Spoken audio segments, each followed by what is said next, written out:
Hi everyone, Hi. and welcome to another Gladsley review.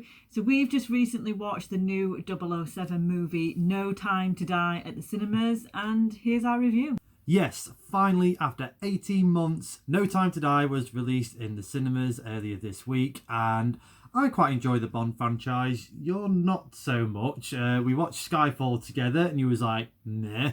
Then we watched Spectre together, and you was also, meh. And now we've got this one.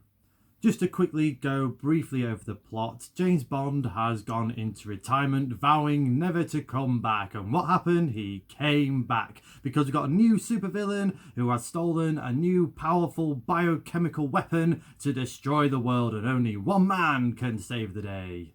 Yeah, so I just want to start off with the opening scene. Again, as Chris said, this is my first Bond movie in a cinema. So yeah, I was extremely blown away. It was just full of action and it made me jump within the first 10 minutes. Something happened and I was like, oh my God.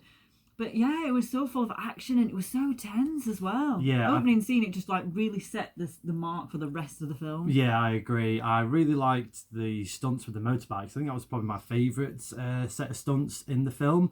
I also liked what you're saying about the opening scene of Bond and Madeline together. There was some certain music from a previous Bond film, and that just gave me goosebumps. And just a line that 007 says.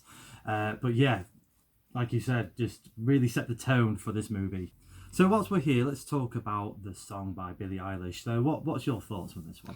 I like Billie Eilish. I really like a lot of the music, and I do like the song that she's done for the Bond film. But it's not my favourite Bond song. Obviously, I'm not a fan, but yeah, I don't know. There was something missing from it, but it was a good song in general. Yeah, we did a top 5 Bond songs on our YouTube channel quite some time ago, and yeah, now watching the opening scene with Billie Eilish as well, yeah, it just wasn't my favourite out of the lot. I think it'll still probably be the Skyfall or You Know My Name, probably my favourites from the Daniel Craig era of Bonds. So this is Daniel Craig's final outing as 007, and I really liked his performance in this one.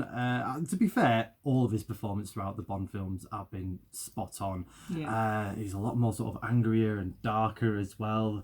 So there was a good scene in the opening one where they're in danger and Madeline is so scared, and as if he's just toying with her in a sense. It was really, really good scenes, and just really good scenes throughout. I think he had quite a few Bondisms, I'll have to admit, to deal with. A few sort of puns and sort of more gadgets and this, that and the other. But it still kept the film grounded and did what Daniel Craig has done well and best in his movies. I'd like to say as well that I think we should all appreciate the shape that Daniel Craig is in at the minute. He's extremely toned, and I didn't realise that he looked like that for his age. I'm very impressed. Yeah, I definitely won't look like that at that age. Have to mention as well that we have 2 amazing women in this. A 007, a new one. Yes, so a new 00 is in town. Lashana Lynch, she's the new 007, and I think there was a lot of fear thinking she's going to just take over. Yeah, and no. She didn't. She was quite in the background. Yeah, keeping it all spoiler-free for this review. Yeah, a lot of everyone was in the background, really. This was pretty much a Daniel Craig show. She did a good job, don't get me wrong. I really liked her. I thought she was great. I liked it when she was kind of playing like a Jamaican woman as well. Oh, yeah, and she's extremely beautiful. She's so beautiful. Yeah, could you say she was a bit wasted in this film? I would have liked her to have been used a bit more. Maybe they will in the future, who knows? But yeah, her as an actor and as a character, I thought she was really good. We also have Ana de Armas as well, who was in Knives Out. I loved her in Knives Out. She always has a sense of funniness about her.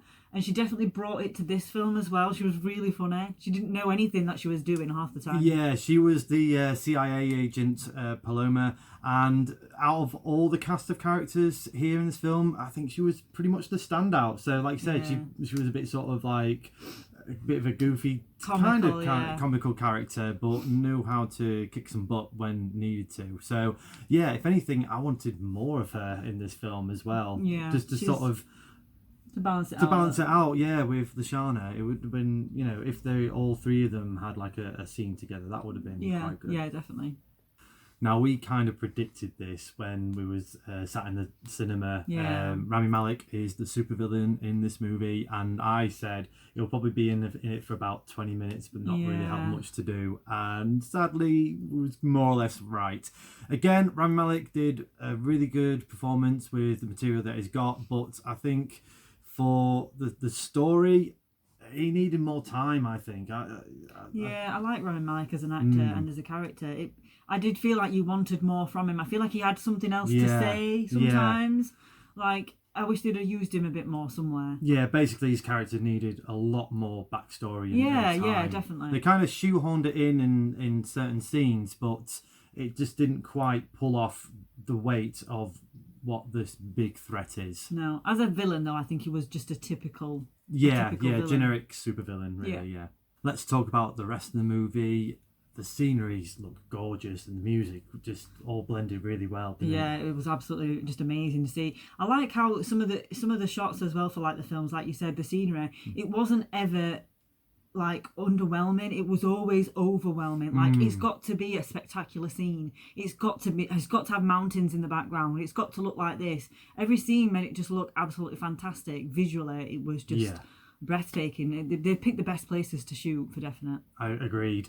And the soundtrack was really good. I would definitely have this in my CD collection. This was Hans Zimmer composing for the Bond movie, and again putting a new spin on some of the classics. It was really good. I really enjoyed it. It's very memorable. So this is probably one of the longest, if not the longest, Bond film in the franchise. It's nearly 3 hours long. It's something like Trust 2 hours 40. Trust me to pick this one to be the first one at the cinema. But I didn't feel like it was too bloated. There wasn't any like sort of slow down bits or zoning out bits, as you might say. It was quite clever that it always had something to keep you invested. So you wasn't like, looking around the cinema or anything. There was always something to keep you there, which is really quite clever, and it's just something that you really need when you go to the cinema. You don't want to be zoning out. No. And despite how long it was, time just passed really quickly. Yeah, it was a really good pace for such a long film. So now that you gave some of the previous Bond films about a 5 or a 6, what's this one? It's going to be a 6.5. I'm pushing towards 7, but I'm not there. I was really impressed. I think what bugged me the most was I was really worried that, because we've seen the trailer now for like 2 years or however long it's been a very long time, and I was kind of worried that you would have seen everything already in the trailers, but there is definitely still a lot to see in this film. I know there's going to be a lot of surprises in there for you. Obviously this is a spoiler free, so yeah, the action, the story wasn't too complicated to follow. I don't think you really need to see the other Bonds overly to, just kind of like fit in and watch it. I think people are going to have a really good time. I don't think people are going to be too disappointed. And yeah, I just think it's a nice, great last movie for Daniel Craig. I agree with you. I'm going to give it a 7. I really did enjoy that. Again, like you said, the action, the music, Daniel Craig. It was a good fitting end for his era of Bond films.